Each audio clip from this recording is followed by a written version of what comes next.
إن في خلق السماوات والأرض واختلاف الليل والنهار لآيات لأولي الألباب.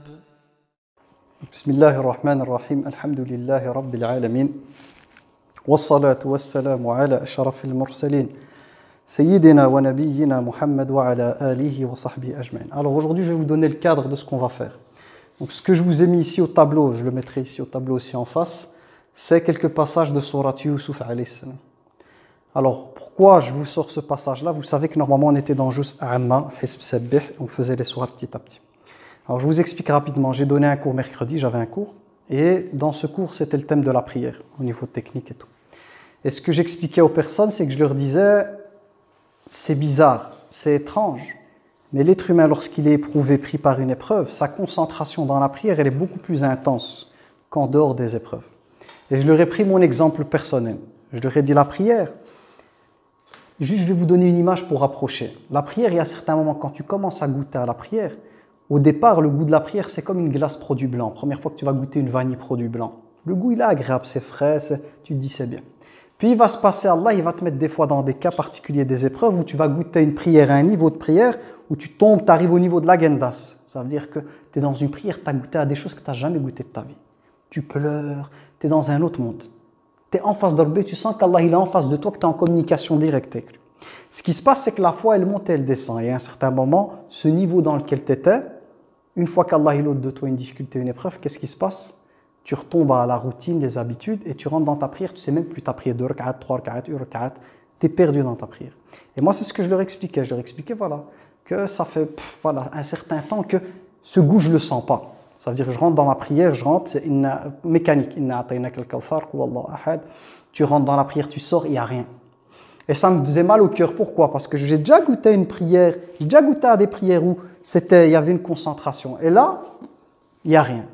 Et j'ai commencé à me remettre en question du fait de me dire quoi? Il faut attendre qu'Allah te tape avec une épreuve pour que tu te réveilles, que tu sens ça. Et ça m'a rappelé quoi? La jalsa qu'on avait fait sur « Innal insana li rabbihi lakanud ». Je me suis dit, t'es un vrai canoud, mon frère. S'il y a le roi des canouds sur terre, c'est toi. En voiture, je parlais avec moi, mais un peu à la schizophrène. Wallah, je me souviens, je revenais en voiture et je me disais, t'es un de ces serviteurs ingrats, c'est pas possible. Et je dis, quand tout va mal, Rabbi, Rabbi, Rabbi, Rabbi, enlève la peine, enlève la tristesse, enlève ce qui va pas. Dès qu'il te retire la peine, il te retire la tristesse, il te retire l'épreuve, boum, tu es reparti dans la vie de tous les jours. Fais ce que tu as à faire, la routine. Chaque jour se ressemble. Lundi, mardi, mercredi, jeudi, vendredi, samedi, dimanche. Les heures de prière limites, la concentration limite et tout. Ça m'a fait mal au cœur. Parce que c'était une relation qui n'était pas juste avec Allah. Dans le sens où, c'est pas comme ça que ça marche. Donc pendant que je raconte ça, à peine j'ai raconté ça le lendemain, je sens de nouveau à l'intérieur de moi. Tu vois, on appelle ça en français, ils appellent ça des fois le burn-out, la dépression. C'est la vie, elle n'a plus de goût. Tu sens les ténèbres qui descendent sur toi et moi, t'es mal. T'es mal à l'intérieur de toi. Mais là, c'était différent parce que là, je le sentais, mais j'étais content de le sentir. Pourquoi? Je me dis, ah voilà, ce truc-là, il va me ruiner, mais en même temps, en me ruinant, il va me reconnecter à Rabbi. Et ce qui est bizarre, 2 jours j'ai eu ça, c'est que pendant que c'était comme ça, chaque fois que j'entendais une sourate, sans que je le sente, des larmes qui coulent. J'entendais juste le mot Allah, les larmes qui coulent. Ceci, dans le sens de « Ya Rabbi, je t'ai perdu pendant un moment. Et voilà que tu me redonnes l'occasion de me reconnecter à toi. » C'était vraiment ça, c'était l'idée de se dire, parce que là, en fait, je suis passé dans ma tête à une étape de conscience de comprendre qu'en réalité, les épreuves, tu sors même du jeu. Tu te dis, mais heureusement qu'il y a des trucs comme ça pour me connecter. Parce qu'une fois que c'est enlevé, tu n'as plus ce goût-là. Et là, je me connectais à la vie du prophète, où c'était épreuve après épreuve après épreuve. Tu vois? Et tu comprends qu'en réalité, quand on dit quand Allah il aime bien quelqu'un, il l'éprouve, c'est dans le sens de cette épreuve, si tu es croyant, elle va t'amener à un niveau de connexion particulière. Le Mektab, c'est quoi? C'est que normalement, j'avais cours. Mais ma classe, je vais l'avoir plutôt le vendredi. Donc normalement, je ne devais pas être à l'Jumu'ah. Allah il va qaddar que je peux aller à mon Jumu'ah. Les élèves, ils n'avaient pas de prof par après, j'ai pu les prendre avant. Je vais le Jumu'ah, Cheikh Adel, par quoi il commence? Il parle d'Isra wal Mi'raj juste avant pour toute personne qui voit son cœur oppressé. Et moi, l'Isra wal Mi'raj, je connais bien le thème. c'est la période durant laquelle le prophète, c'est l'année de la tristesse, on l'appelle. Il a perdu son épouse Khadija, il a perdu son oncle Abu Talib. Il était psychologiquement complètement abattu. Il a été chassé de la Mecque, il a été chassé même de Taïf, la ville voisine où il a été appelé les gens, à tel point qu'il s'est mis sous un arbre et il était vraiment abattu psychologiquement. Et il dit, Rabbi, tout ce que je vis, même si c'est dur, tant que tu es satisfait de moi, je suis content. Et Allah, le cadeau qu'il va lui faire, il va lui donner Surat Yusuf, il va révéler la Surat Yusuf et il va lui faire le voyage nocturne pour le cibler. Et donc, subhanallah, j'arrive là, je dis, subhanallah, Cheikh Adi, il amène le thème. Mais moi, l'idée, c'est toujours d'essayer de comprendre le Coran, c'est-à-dire que je sais de par l'expérience, tu dois vivre des choses pour comprendre le Coran, sinon tu ne vas pas les comprendre. Et si tu veux te rapprocher d'Allah, tu dois passer par des étapes. Puisque je rentre à la maison, c'était samedi. Et j'ai raté le Fajr. Le soleil s'est levé, j'ai raté. Je me suis levé dégoûté de moi. Je dis, regarde quel serviteur, c'était samedi, tu pouvais te lever. J'ai été prier de Dhuhr, donc j'ai prié d'abord, j'ai rattrapé le truc, j'ai prié de Dhuhr. Tu vois, quand j'ai prié de Dhuhr, j'étais tellement... Tu vois le terme Kanoud qu'on avait vu, les Kanoud. Là, je me suis mis en face de Rabbi, mais à l'intérieur de moi, cet état de conscience que je suis le roi des ingrats. Mais de dingue. Je dis, regarde, Rabbi, tout ce qu'il a fait pour moi, depuis des années, chaque fois que j'ai eu des problèmes, il était là. Dans mon adolescence, dans ma jeunesse, dans toutes mes difficultés, il était là, il était là, il était là, il était là. Moi, dès que ça va un peu, c'est fini la relation. J'avais honte de moi. Il y a des sourates que j'arrive... J'ai lu exprès sourate qu'on a vu. C'était quand encore la sourate Al-Adiyat. Je l'ai lu. Arrivé au terme Innal insana lakanud, j'arrive même pas à terminer la phrase. Innal insana, Innal insana. Et comme un bébé, hein, wallah, je vous dis la vérité. Moi, je partage juste pour que vous goûtez. Comme un bébé, je me suis senti vraiment. Et je dis, ah, Rabbi. Et le pire, c'est que j'avais conscience, je me dis, regarde, Rabbi, je me plaignais du fait que je n'étais pas bien, il m'a ramené. Ça veut dire que là, il est en train de tahalla sur moi, d'avoir conscience que je suis ingrat. Ça veut dire qu'il est en train de nouveau de tahalla sur moi. Et donc, de nouveau, tu as des larmes qui viennent. Et mais qui je suis rien. Je suis... Ouais, pour ne pas dire le mot qu'on utilise d'habitude, mais je suis rien. Regarde, il me donne cet état de conscience. Et subhanallah, c'était, je crois, peut-être 20 minutes, une demi-heure, mais je ne sais pas vous expliquer. Tu vois, il y a un poids psychique, un truc à l'intérieur qui a disparu comme ça. Et là, il y avait un ressenti spécial. Qu'est-ce que j'ai fait par après? Comme ça, je vous explique pourquoi on arrive à ça. J'ai été dans ma bibliothèque, je me suis dit, tu sais quoi, j'ai envie de me connecter à le Coran. Il faut savoir qu'il n'y avait personne. À la dar, j'étais tout seul. Moi, quand j'ai des trucs comme ça, j'aime bien être tout seul. Moi, ya Rabbi, c'est tout, je veux rien. Personne, pas de contact. Je prends le Coran, je me dis, je vais l'ouvrir, Mektab. Sans, c'est pas un jeu, donc il n'y a pas à faire ça. Mais moi, je me suis dit, on va voir, le Coran, tout le Coran, c'est un message pour les humains. Sur quelle sourate je tombe? Sourate Yusuf, qui a été révélée durant cette période où Cheikh Adel, il a parlé d'Isra wal Mi'raj, qui est en lien aussi. Mais juste, je dis, subhanallah. Sur quel verset je vais tomber? Pas celui-là. Celui-là qui est juste après. Mais celui-là, ce verset-là, je l'avais déjà préparé. J'en avais fait une vidéo qui était très intéressante. Et c'est là où je vais vous donner une clé. Parce que pour moi, c'est Rabbi qui donne des clés. Le Coran, c'est des clés. On va commencer par ce verset, puis on va arriver à l'autre verset que je vais vous expliquer. Et par celui-ci, vous allez comprendre qu'en réalité, Rabbi, la ilaha illallah. Ce verset, c'est quoi? C'est Allah, tabaraka wa ta'ala, il parle du fait que quoi? Il parle du fait que Youssouf, alayhi salam, après tout ce qu'il a subi, donc ses frères, ils ont comploté contre lui, ils l'ont pris, ils l'ont sorti avec eux, ils l'ont jeté dans un puits, il a été attrapé par des gens qui étaient, je ne vais pas dire des voleurs parce qu'ils l'ont trouvé, mais des gens cupides, ils l'ont vite vendu sur la place du marché.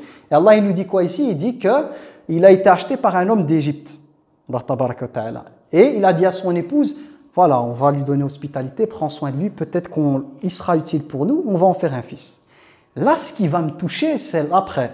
Allah, il dit, ainsi avons-nous raffermi Youssouf, donc ici Joseph, dans le pays. Et nous lui avons appris l'interprétation des rêves. Ça veut dire que le fait qu'il a mis ici, c'est pour lui donner une place en Égypte, des connaissances. Il sera dans un palais, il va apprendre des choses, plus l'interprétation des rêves. Mais la dernière phrase, c'est la plus forte. Quand Allah, il dit, Wallahu ghalibun ala amrihi walakinna akthara an-nasi la ya'lamun. C'est quand Allah il dit, la traduction elle est mauvaise. Wallahu ghalibun ala amrihi, ça veut dire quand Allah il décide d'une chose, il n'y a personne qui peut l'empêcher. Ça veut dire les plans d'Allah quand il les met en action, il n'y a personne qui peut l'empêcher. Mais la plupart des gens ne savent pas. Pourquoi? Parce qu'à la base, qu'est-ce qu'il dit Ya'qub à Youssouf quand il est petit? Il lui dit, raconte pas ton rêve à tes frères, car il se pourrait qu'ils complotent contre toi. Donc, le père, il prend l'ihtiyat, la précaution. Il ne dit pas parce que. Mais quand même, les frères, ils ont eu cette jalousie. Et quand même, les frères, ils l'ont pris. Et quand même, ils l'ont jeté. Si Allah avait voulu, il aurait bloqué ça. Mais il n'a pas bloqué ça. Parce qu'en réalité, cette jalousie et tout ça, ça faisait partie des plans de Dieu. Moi, ce verset, je le connaissais, j'ai déjà expliqué à Dalal, mais ce n'est pas ce verset-là où je suis arrivé. C'est tout, donc la sourate de Youssouf, elle continue. Moi, je vais tourner les pages, je vais pas tourner les pages. je vais ouvrir le Coran, je tombe sur celui-ci. Et je vais vous l'expliquer. Je vous explique la suite de l'histoire. Donc Youssouf, il se retrouve en Égypte, il est dans ce palais, il va être tenté par cette femme quand il va grandir, il va refuser Zina, puis il y a d'autres femmes qui vont arriver, qui seront témoins de sa beauté, elles aussi, elles sont intéressées, il dit, je préfère aller en prison que de faire cette fadéha. Il arrive en prison, vous connaissez l'histoire, il a rencontré deux personnes, il interprète le rêve du premier et du deuxième. Le premier lui dit, quand tu seras auprès du roi, parle-lui de mon cas. Le deuxième, il l'oublie, le roi va faire un rêve, le seul à pouvoir l'interpréter, c'est Youssouf, alayhi salam. Et l'homme, il se rappelle ce jeune qui était avec lui en prison, il dit « Ah ouais, je connais quelqu'un pour l'interpréter », c'est pour ça qu'il va aller chez Youssouf, il va l'interpréter. Youssouf va sortir, mais au départ, il refuse, jusqu'à ce qu'on blanchisse son honneur. Il finit par sortir, le roi veut même le récompenser parce qu'il a été injustement en prison. Donc Youssouf se propose d'être le ministre de l'économie et tout, et il est tranquille. Qu'est-ce qui va se passer? C'est que les frères débarquent, il y a la famine en Palestine, voilà que ses frères persécuteurs débarquent. Ils débarquent, lui, il les reconnaît, mais eux ne le reconnaissent pas. Qu'est-ce qu'il fait? C'est qu'il est en train de parler sur eux. Il leur donne beaucoup de marchandises et en même temps, il prend leurs affaires parce qu'il y avait du troc et il les cache il prend ce qu'ils avaient troqué, il met ça dans leur bagage en espérant qu'ils reviennent. Mais il leur dit, prochaine fois, si vous ne me ramenez pas votre frère, je vous donnerai. Les frères reviennent, ils annoncent ça à leur père. Ils disent, ah, mon père, on est parti, voilà, il nous a donné et tout. Il nous a dit que la prochaine fois, si on veut revenir, si on ne ramène pas notre frère, il ne nous donnera rien. Et que si on va avec, il va nous donner encore un chameau complet, rempli de marchandises.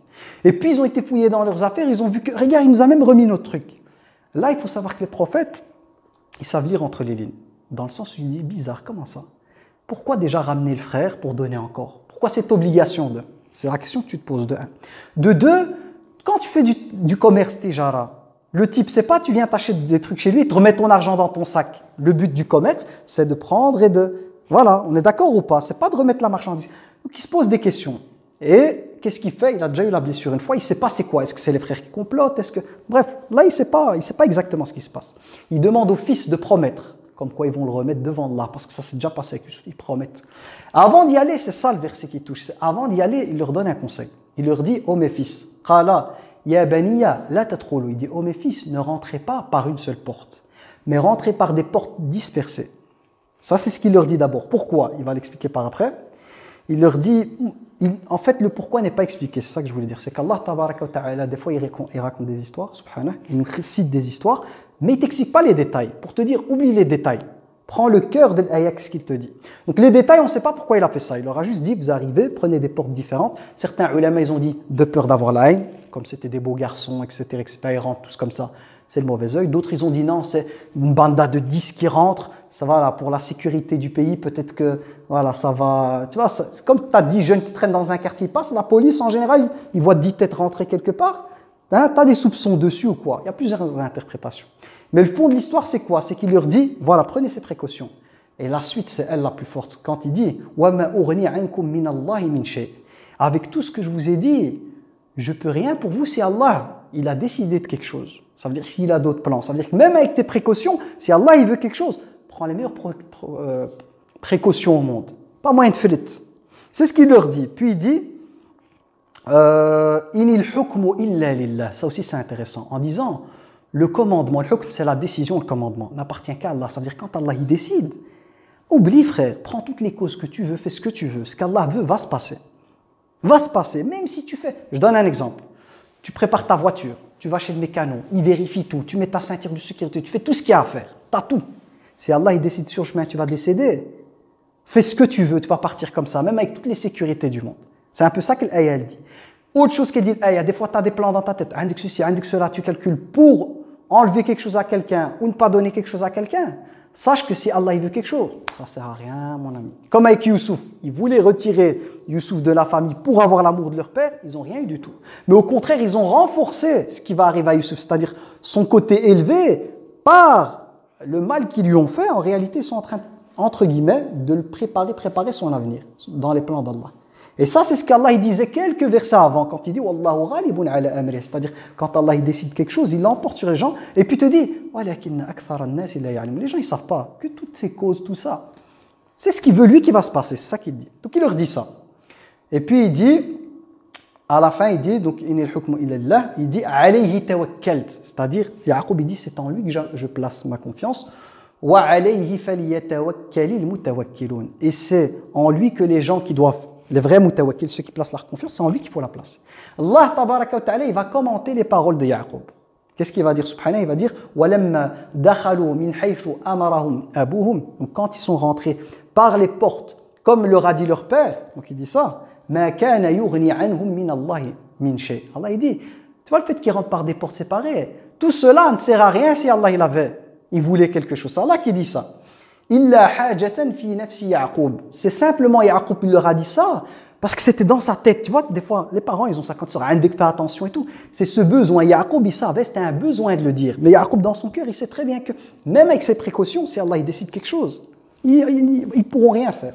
Puis, il dit, subhanah, إِلَّا حَاجَةً فِي نَفْسِ يَعْقُوبَ قَضَاهَا. قَضَاها, ça veut dire il l'a dit. Puis, il dit, وَإِنَّهُ لَذُو عِلْمٍ لِمَا عَلَّمْنَاهُ. Il dit, certes, Yaqub, il est doté d'une connaissance, de ce qu'on lui a appris. Ça veut dire que c'est quelqu'un, et même il utilise l'âme, l'it-tawkid et inna et le lam. Ça veut dire vraiment, Yaqub, il avait une très bonne connaissance de qui est Allah, comment fonctionnent les choses. Puis de nouveau, il répète comme dans l'autre, وَلَكِنَّ أَكْثَرَ النَّاسِ لَا يَعْلَمُونَ. Mais la plupart des gens ne savent pas. Et ce qui s'est passé, c'est qu'en réalité, Youssouf avait déjà un plan pour ses frères à l'avance. C'est pour ça que le père, quand il dit ça, il sait très bien que ça s'est passé avec Youssouf. Il a prévenu Youssouf et tout, ce qui devait se passer, s'est passé. Et là, avec les frères, c'est la même chose. Il leur dit ça. Mais en même temps, Youssouf, il avait le plan à l'avance. Quand il a remis la marchandise, il leur a dit ramener le frère. C'était pour appliquer son plan. C'est pour ça qu'il leur dit, moi, je vous donne des précautions. Mais si Allah décide quelque chose, il n'y a pas moyen de s'opposer à ça. Et moi, subhanallah, je tombe sur ce verset, tac, comme ça, je le lis, je vais dans Tafasir, 12-15 Tafasir, je commence à lire ce qu'ils disent les savants dessus. Et là, c'est très intéressant. Pourquoi? Parce que souvent, vous allez être confronté à des situations dans la vie, que ce soit au niveau scolaire, au niveau professionnel et tout. Tu te dis, si, même le prophète, il te dit le si, mina shaitan. Si j'avais pas fait ça, j'aurais pas eu ça. Prenons même un match de foot. S'il n'avait pas fait ça, on aurait gagné. S'il n'aurait pas fait ça, il n'y a pas de si, mon frère. En réalité, le final, c'est Allah, il veut quelque chose, il fait en sorte que ça se passe comme il veut. Tu te dis, ouais, mais j'aurais peut-être réussi si j'aurais fait ça. Il n'y a pas de si, mon frère. Si j'avais pas écouté un tel, peut-être que je serais encore là. Il n'y a pas ça. En réalité, tu suis les plans qu'Allah a voulu pour toi dès la base. Il y a des gens, par exemple, ils vont commencer quelque chose, directement ça va marcher dans le tijara. Il y a d'autres, ils ont beau faire ce qu'ils veulent, ça ne marche pas. Ça veut dire quoi? C'est Allah qui ouvre ici et ferme ici. Pourquoi? Parce qu'il a la connaissance. Il sait ce qu'on ne sait pas. Et chaque chose qu'Allah y fait, il l'a fait avec hikmah. Moi, je vous donne un exemple pour ma vie. Moi, jamais de ma vie, je voulais faire animateur de ma vie. Jamais, ce n'était pas dans mes plans. Moi, c'était faire ingénieur en électronique ou un truc comme ça, en électromécanique ou quoi. Jamais, jamais, jamais. Qu'est-ce qui t'amène à tomber là-dedans? C'est un accident de parcours. Une dépression à partir de l'âge de 16 ans jusqu'à 18 ans, un burn-out, dépressif, je pleurais dans mon lit, il me dégoûte, prends-moi. Et c'est ça qui a changé, pas changé, ce qu'Allah il voulait pour moi, mais dans mes plans à moi, mais jamais de la vie. Tu vas me dire animateur à 16 ans, tu te moques de qui? Animateur, éducateur, c'est pas ça. C'est ce qu'Allah il avait prévu. Pour arriver à son but, ben, il te fait passer par des trucs. C'est-à-dire, tu passes par des difficultés. Et toi, tu ne sais pas quand tu es dans les méchecs et moi quand j'étais dedans. C'est pas comme maintenant, je vous parle comme ça. Moi, j'étais dégoûté de la vie. Hein. Moi, la vie, elle n'avait plus de goût. La mort, elle était préférable dans ma tête. Wallah, j'ai encore des souvenirs dans mon lit, mais tu n'avais pas la science. Je disais comme ça, les larmes, elles coulaient. Je dis, ah, Rabbi, ce monde, il me dégoûte, prends-moi, je ne veux pas vivre. Voilà. Et je sais qu'il y en a beaucoup à qui ça arrive. Moi, je dis des fois avec mes élèves en classe, je leur raconte des trucs comme ça, je leur parle un peu de mon vécu. Ils viennent chez moi à la fin, ils me disent, Wallah, monsieur, vous avez raison. Je vis la même chose. Je ne le dis à personne. On me dit, quand je sors dans la rue, si c'est un garçon, je fais le bonhomme. Si c'est une fille, je fais autre chose. Si je viens à l'école, je fais mon genre, je fais que je suis fort ou forte. Mais dans le fond, voilà, je souffre. Et comme je dis souvent aux gens, tu ne peux pas te mentir à toi-même. Tu peux cacher des choses aux gens, montrer que... Mais ce que tu as là et qui brûle là, tu ne peux pas. Celui qui le sait, c'est ton Seigneur et toi-même. Donc à un certain moment, ça va se réveiller. Mais sache une chose, c'est que Allah, tabaraka wa ta'ala, tout ce qu'il fait, c'est parfait. Moi, je reviens à mon histoire. Wallah, qu'Allah, ce qu'il a décidé pour moi, je suis satisfait à 200%. Demain, tu me dis d'avoir un salaire de 7 000, 8 000 euros, que voilà, destin d'ingénieur et tout, je te dis, je ne veux pas de ça. Je suis très content de ce que je fais. Ça correspond à ce que j'aime bien faire. Je suis farhan de faire ça. Et si je n'avais pas eu tous ces accidents de parcours, je ne serais pas là aujourd'hui. Je ne serais pas là. Je ne serais pas là. C'est ces accidents qui m'amènent ici. Mais ça faisait partie des plans de Dieu. Allah, il va, telle personne, tu dois faire ça. Il va orienter les causes. Et tu as beau prendre tes précautions. Non, je ne veux pas rater, je veux réussir. Tu fais plein de trucs. Combien de trucs j'ai essayé de faire pour... Ouais. Et j'ai postulé à plein d'endroits avant de débarquer ici. 1, 2, 3, tout le monde. Non, non, non, non, non. 1 an. Je devenais fou. Ce truc de dingue, je fais que postuler. J'étais à l'usine, j'ai dû travailler comme magasinier, les poissons qui me coulaient dessus, les haricots et tout. Et je me posais des questions. Mon père, il avait raison. T'arrêtes l'école, tu vas finir comme un clochard, tu seras mal, ceci et cela. Et ça me travaillait, ça me travaillait. Jusqu'au moment où la porte qu'Allah il veut t'ouvrir, il va te l'ouvrir. Et il met des gens. Parce que moi, pour pouvoir travailler là où je travaillais, tu avais plus de 100 personnes qui sont venues à l'examen écrit. Ils allaient en prendre 3. Je suis rentré là, j'ai vu le monde, j'avais à peine 20-21 ans. J'ai vu le monde qu'il y avait. Je me dis, mais jamais, je ne vais jamais le prendre. J'ai vu les questions, je me suis dit, mais c'est foutu. Je me suis dit, tu sais quoi, non, confiance en Dieu. Tawakkul wa alayhi falyatawakkalil mutawakkilun. J'ai commencé à répondre comme un puzzle, un peu à droite, un peu à gauche. Il fallait avoir 60%. 2 semaines après, je reçois un courrier, vous avez réussi. 20 personnes qui ont été sélectionnées. Il y a l'oral. Je vais à l'oral, je n'ai pas l'âge. Il faut avoir minimum 25 ans parce que tu dois travailler avec des jeunes de 25. J'en avais à peine 20, 21. Et quand je rentre à l'intérieur, qui je trouve, Allah, il a mis des personnes. Mon éducateur de rue, qui était là, un grand du quartier aussi qui travaillait, qui faisait de l'insertion socio-professionnelle, qui était là. Et le Mektab, Allah, il les a mis là pour me rassurer, pour qu'à la fin, il dise celui-là. Et j'ai débarqué ici. Accident de parcours. Mais cet accident, pour moi, c'est un accident. Pour Rabbi, ce n'est pas un accident. Donc pourquoi je vous dis ça? Pour te dire, n'aie jamais de regrets pour des choses qui n'ont pas marché dans ta vie. Si elles n'ont pas marché, c'est qu'Allah, ce n'est pas ça qu'il veut pour toi. Allah, il veut t'ouvrir une porte particulière. Il sait que tu vas aller à tel endroit, tu vas avoir des problèmes. Peut-être qu'Allah, il va t'ouvrir les portes, tu vas avoir de l'argent, tu vas faire n'importe quoi. Peut-être que tu vas fréquenter des gens, ce n'est pas une bonne fréquentation, tu vas faire n'importe quoi. Ce que ton Seigneur, il veut pour toi, c'est le meilleur. Ça veut dire quoi? Tout ce qui va te rapprocher de lui, s'il t'aime. Ça veut dire que tous les chemins qui vont t'amener mauvais vers le mal, il va te les fermer. Même si toi, tu te dis, ah, j'aimerais bien, je serais bien. Non, il va te les fermer. Et même des fois, quand tu es dans un truc, à l'intérieur de toi, tu dis, c'est pas le truc qui est fait pour moi. Il va organiser des causes pour y arriver. Je vous donne un autre exemple incroyable que j'ai eu. Incroyable. Je vais vous raconter l'histoire. Je vais vous expliquer, vous allez comprendre. J'avais postulé pour devenir prof de religion islamique. Déjà en 2011. Ils ont tardé, ils ne m'ont pas appelé, ça a pris du temps, etc. Les années sont passées. L'année où ils vont m'appeler, tout est chronométré. Ils m'appellent au meilleur moment. OK? Le problème, c'est quoi? C'est que normalement, il faut faire une formation pour avoir les titres et tout. Moi, l'année où ils ne m'ont pas appelé, juste comme ça pour le fun, moi et son frère qui s'appelle Reda, on est parti faire le CAP. C'est le titre pour pouvoir devenir prof. Juste pour rigoler, pour passer le temps, une formation, des compétences, comme ça. Wallah, comme ça. Mais je n'avais pas de plan de faire prof ou quoi. Je fais ce truc. L'année où je finis, c'est là où ils vont m'appeler pour le truc de prof. Ils m'appellent pour le truc de prof. Ce qui se passe, c'est qu'à la base, comme ils n'ont pas assez de personnel, ils t'acceptent même si tu n'as pas les titres. Mais après, tu dois faire une formation. Et moi, je suis arrivé à la dernière année, c'était la dernière formation. Ils ne m'ont pas prévenu que la formation a commencé. Ça veut dire que moi, je fais ce que j'ai à faire, mais je ne vais pas à la formation. Si je la rate, ben, je n'aurai pas le titre et ils peuvent me jeter parce que tu es juste, tu vois, comme un remplaçant, tu n'as pas le titre. Subhanallah, sur qui je vais tomber? Un type que j'ai rencontré une fois de ma vie chez un pote, il y avait une Gelsa, on parlait comme ça, on a fait connaissance, il était déjà prof de religion avant moi. Il va me rencontrer à Gare de l'Ouest. Hein. L'histoire, elle sera touchante, vous allez comprendre pourquoi. Je le rencontre.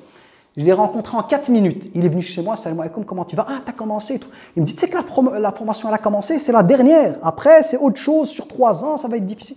Je dis, allez, il m'a dit ton prévu. Je dis non. Il m'a dit, téléphone-leur, comme ça, il te rajoute. C'est ce que j'ai fait. Je dis, subhanallah, je téléphonais. Il me dit, ah oui, on t'a oublié, tout, c'est vrai, inscris-toi vite, sinon c'est foutu.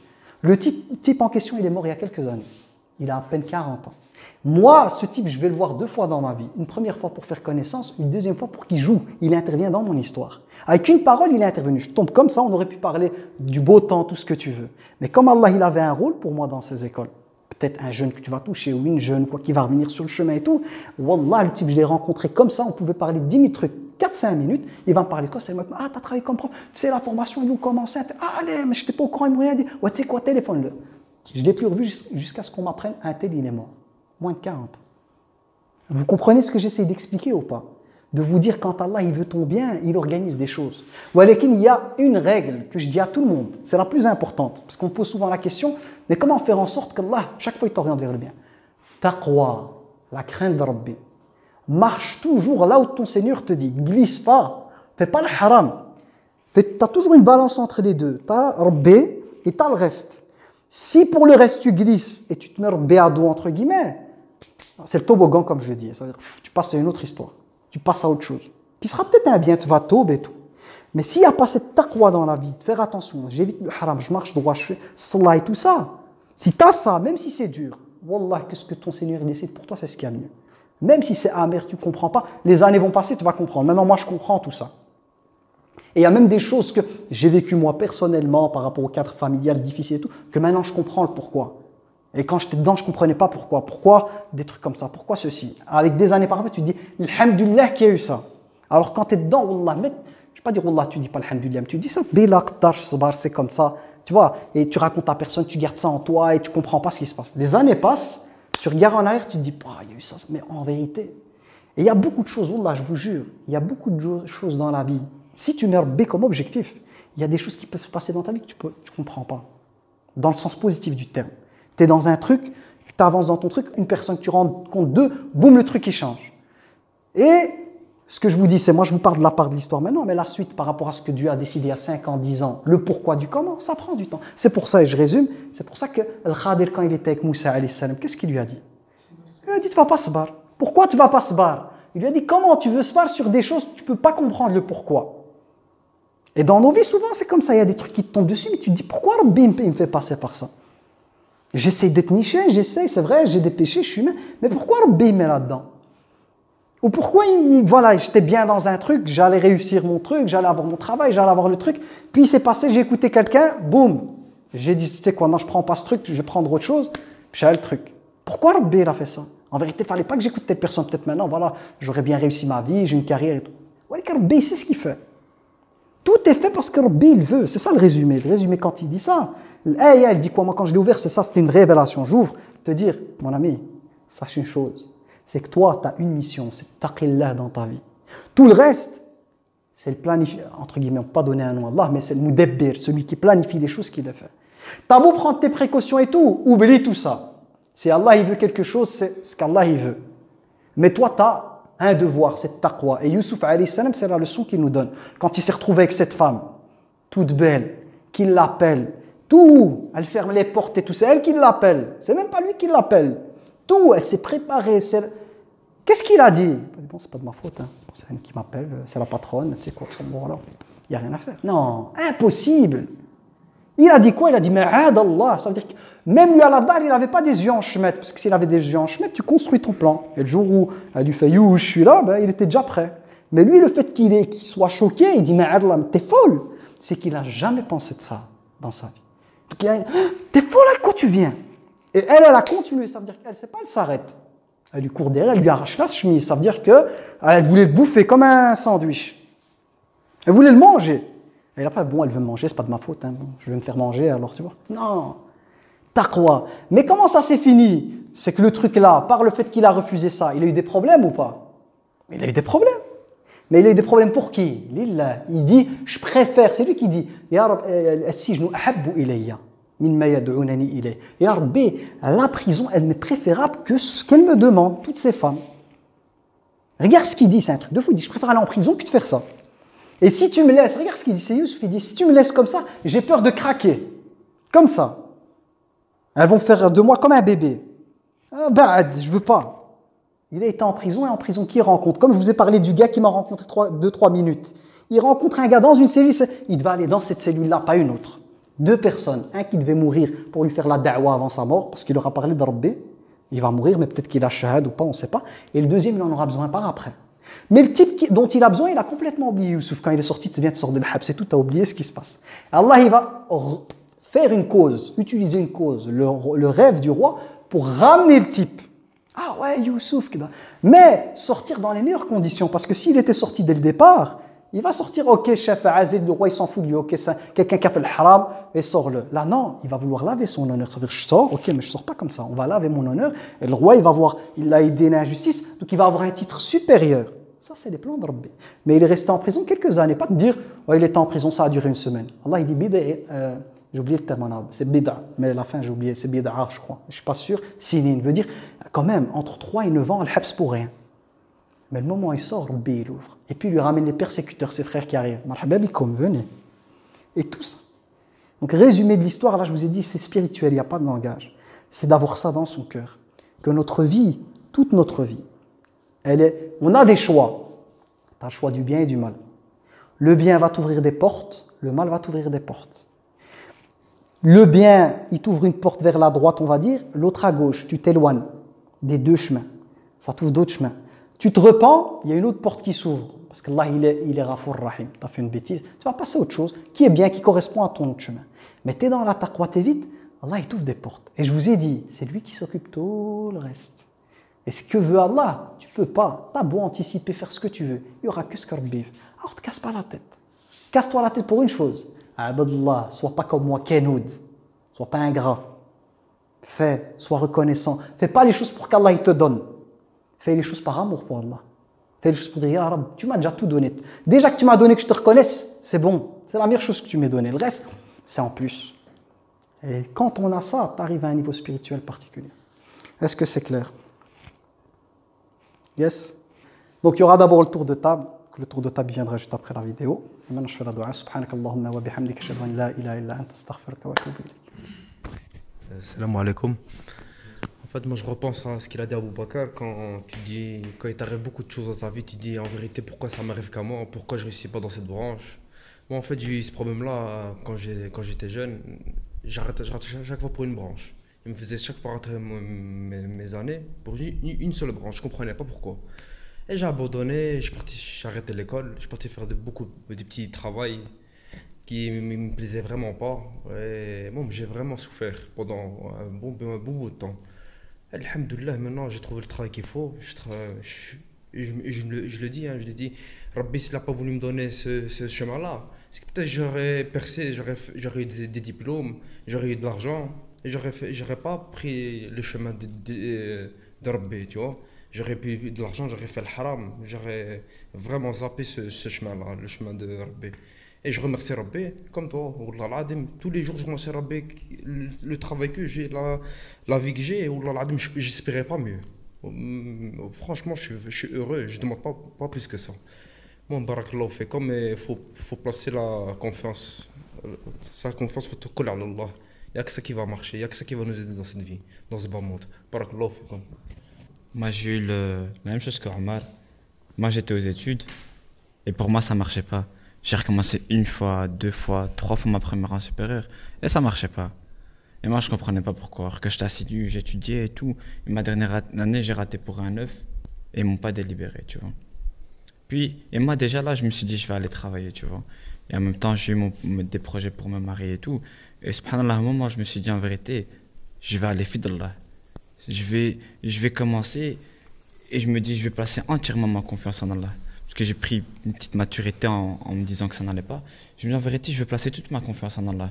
Et subhanallah, en un an, Allah il m'a donné un travail, il m'a donné un mariage, il m'a donné un logement. Et maintenant, j'ai un boulot qu'au début, je me serais dit, entre guillemets, oh là, mais je vais faire ce travail.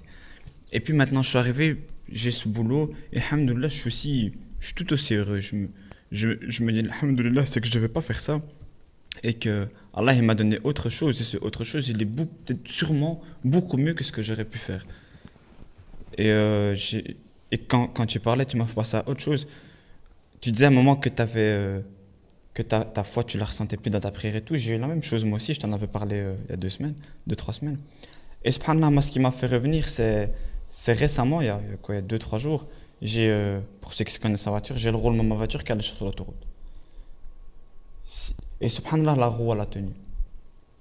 Si Allah n'avait pas fait tenir cette roue, comme je suis sur l'autoroute, je serais parti en tonneau et on ne sait pas ce qui se serait passé. Et Allah, même si j'aurais été au paradis ou pas.